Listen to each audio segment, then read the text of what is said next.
وبرکاتہ۔ الحمدللہ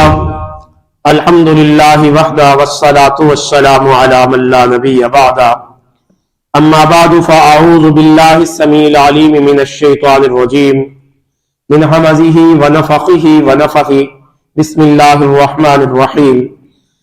یا ایہا الذین آمنوا ما لکم اذا قیل لکم انفروا فی سبیل اللہ اثاقلتم الی الارض ارضیتم بالحیاۃ الدنیا من الآخرہ فما متاع الحیاۃ الدنیا فی الآخرۃ الا قلیل۔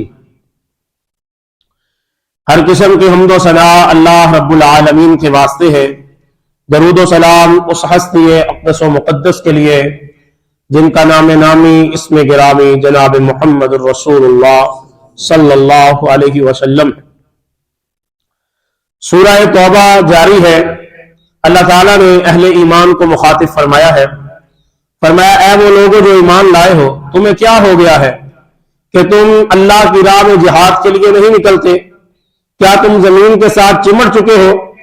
تم نے دنیا کی زندگی کو آخرت کے بدلے بہتر سمجھ لیا ہے، جبکہ یہ دنیا کی زندگی کا مال و متاع ہے اور آخرت کے مقابلے میں یہ بہت تھوڑی ہے۔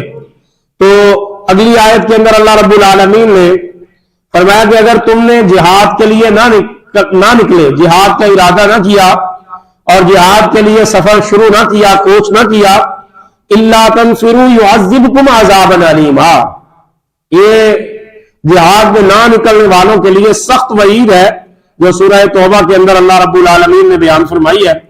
فرمایا کہ اگر تم نہیں نکلو گے تو يعذبكم عذابا علیما، دو کام ہوں گے، ایک تمہیں دردناک عذاب دیا جائے گا، وَيَسْتَبْدِلْ قَوْمًا غَيْرَكُمْ، اور دوسرا یہ کہ تمہیں دوسری قوم کے ساتھ تبدیل کر دیا جائے گا، وَلَا تَضُرُّهُ شَيْئًا، اور تم اللہ تعالیٰ کو کوئی نقصان نہیں پہنچا سکو گے، وہ اللہ تعالیٰ ہر چیز پر قادر و مطلق ہے۔